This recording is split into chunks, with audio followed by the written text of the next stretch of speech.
Selamat pagi, salam berjumpa kembali bersama anak-anak Ibu di kelas 6, baik 6A, 6B, dan 6C. Pembelajaran kita hari ini yaitu materi ke-9 tentang harapan akan datangnya Mesias. Ayo anak-anak terkasih, kita ikuti selanjutnya.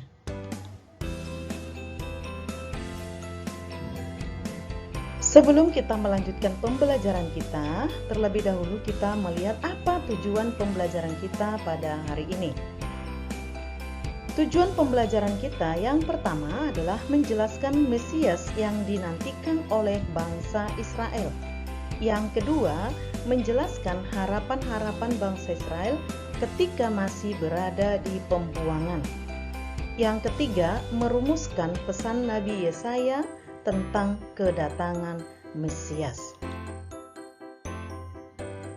Untuk itu anak-anak terkasih, mari kita terlebih dahulu berdoa. Dalam nama Bapa dan Putra dan Roh Kudus. Amin. Allah Bapa di surga, Engkau memberikan harapan kepada orang-orang yang tertindas. Engkau menjanjikan juru selamat untuk menolong mereka. Semoga kami selalu menyadari kasih Yesus Putramu di dalam hidup kami sehari-hari. Demi Kristus Tuhan dan pengantara kami. Amin. Dalam nama Bapa dan Putra dan Roh Kudus. Amin. Nah,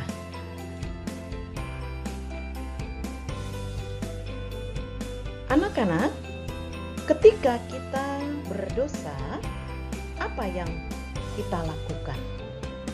Pasti kita akan lupa dengan Tuhan, sehingga kita melanggar aturan-aturan hanya untuk kebahagiaan sesaat. Tetapi akhirnya kita akan menderita. Dalam penderitaan itu, baru kita menyadari dan ingat akan Allah, sehingga kita mengharapkan pertolongan dari Tuhan.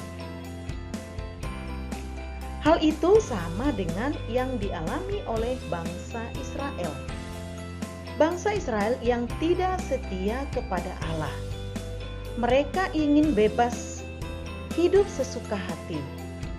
Mereka menyembah berhala untuk mencari kesenangan sendiri.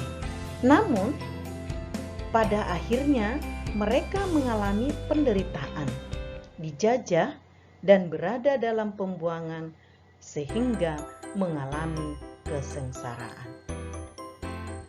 Setelah mereka mengalami penderitaan dan kesengsaraan, mereka mulai merindukan penyelamatan, pembebasan, supaya mereka terhindar dari penderitaan itu. Maka pada saat itulah mereka kembali mengingat apa nubuat dari Nabi Yesaya.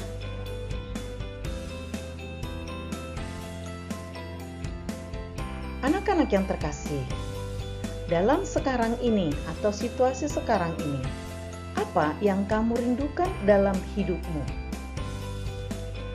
Tentu yang pertama mungkin bersama dengan keluarga.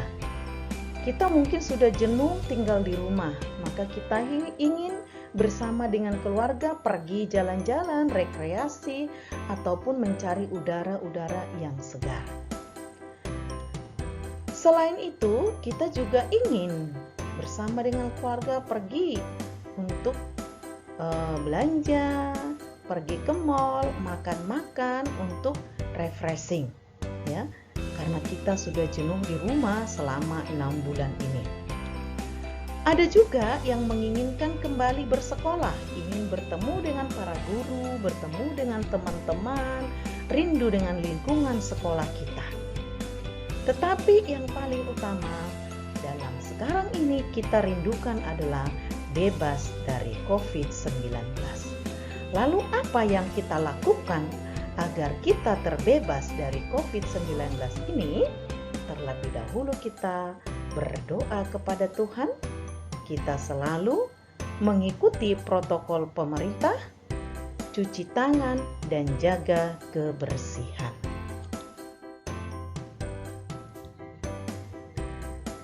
Nah, anak-anak terkasih, mari kita lihat cetak tepatnya halaman 99, mendalami kisah orang Majus yang keempat.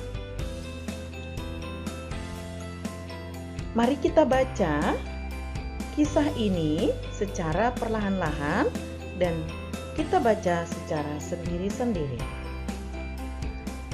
Dalam kisah ini kita melihat kisah perjalanan seorang Artaban bersama dengan 3 raja yang mencari raja yang baru dilahirkan yang mengalami banyak hambatan.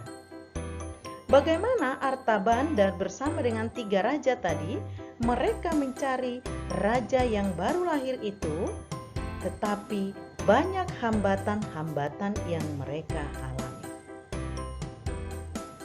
Tetapi meskipun mereka mengalami banyak hambatan, pada akhirnya mereka, raja keempat itu tadi, atau orang Majus keempat tadi, menemukan raja baru hingga akhir hidupnya.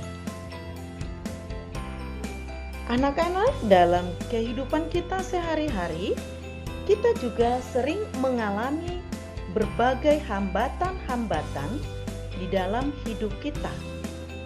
Dan terkadang kita hampir putus asa di dalam menjalani kehidupan kita. Maka, marilah kita belajar dari Artaban bahwa setiap peristiwa yang kita alami memiliki arti tersendiri. Ya. Nah, membantu atau menolong orang memang merupakan kewajiban setiap orang, baik yang kita kenal maupun yang tidak kita kenal. Maka ketika kita menolong, sebenarnya kita telah menjadi perpanjangan tangan dari Tuhan. Seperti yang pernah dikatakan Yesus, apa yang kamu lakukan terhadap orang yang paling hina, itulah yang kamu lakukan kepadaku. Yesus mengajarkan kita untuk bersabar dan memiliki harapan bahwa Tuhan akan memberikan apa yang terbaik bagi hidup kita, seperti yang dialami oleh Artaban dalam kisah orang Majus yang keempat.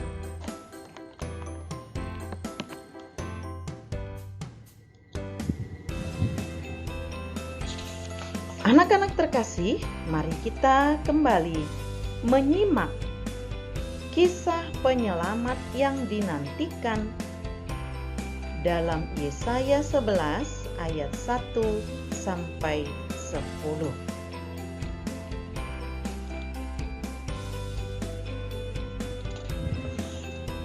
Dalam kisah ini kita melihat penyelamat yang dinanti-nantikan oleh bangsa Israel. Sekitar tahun 538 sebelum Yesus lahir, umat Yahudi yang mengalami pembuangan di Babilonia kembali menetap di negeri sendiri, yaitu negeri Kanaan. Setelah bangsa Israel diizinkan pulang dari pembuangan oleh Raja Koresi, apa yang terjadi dalam hidup mereka?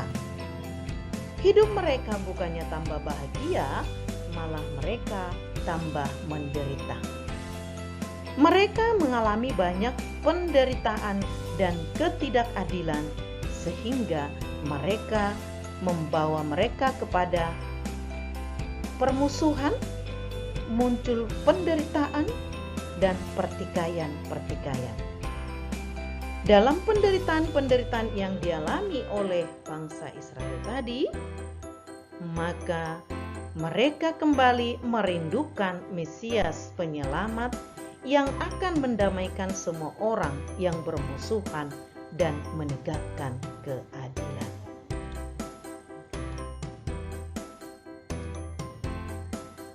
Anak-anak, kerinduan ini dihubungkan dengan nubuat Nabi Yesaya bahwa setiap orang ataupun seorang raja yang adil, damai, akan lahir dari keturunan Isai. Nubuat Yesaya ini menjadi pegangan kerinduan umat Israel akan datangnya Sang Mesias. Karena mereka masih ingat ketika mereka berada sebelum dibuang ke tempat pembuangan, Yesaya sudah menubuatkannya.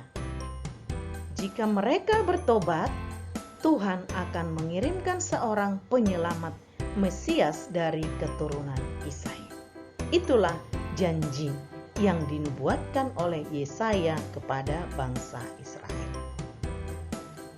Lalu nubuat Yesaya inilah menjelaskan kepada bangsa Israel jika nantinya Mesias itu datang, maka bangsa Israel akan mengalami keselamatan.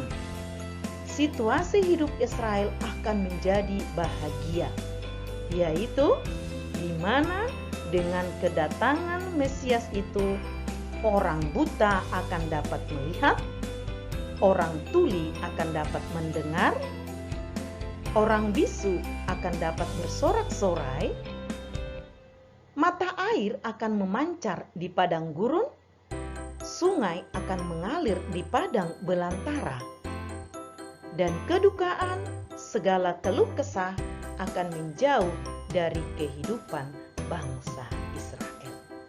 Itulah gambaran kehidupan yang telah dinubuatkan oleh Nabi Yesaya kepada bangsa Israel. Ternyata menurut orang Israel, gambaran Mesias yang menurut mereka harapkan datang dalam diri Yesus adalah mereka mengharapkan seorang yang dapat mengangkat senjata atau yang disebut dengan pandai dalam strategi perang, membebaskan mereka dari berbagai penderitaan, dan bahkan mereka akan menang mengalahkan bangsa-bangsa lain. Mereka ingin Mesias, seorang yang mampu mengembalikan kembali kejayaan Israel seperti kejayaan pada masa Raja Daud. Gambaran Mesias bagi orang-orang Israel dengan gambaran Mesias yang menurut orang Kristiani berbanding terbalik, di mana Mesias yang diutus Allah ke dunia ini adalah Mesias yang membangun kerajaan Allah, di mana kerajaan Allah itu berlandaskan cinta kasih, keadilan, dan damai sejahtera, di mana tidak ada lagi perang, tidak ada penjajahan, tidak ada permusuhan, dan bahkan digambarkan bahwa anak bayi akan bermain-main dengan ular tedung, harimau akan hidup bersama dengan manusia. Yang itu menggambarkan adalah gambaran kedamaian.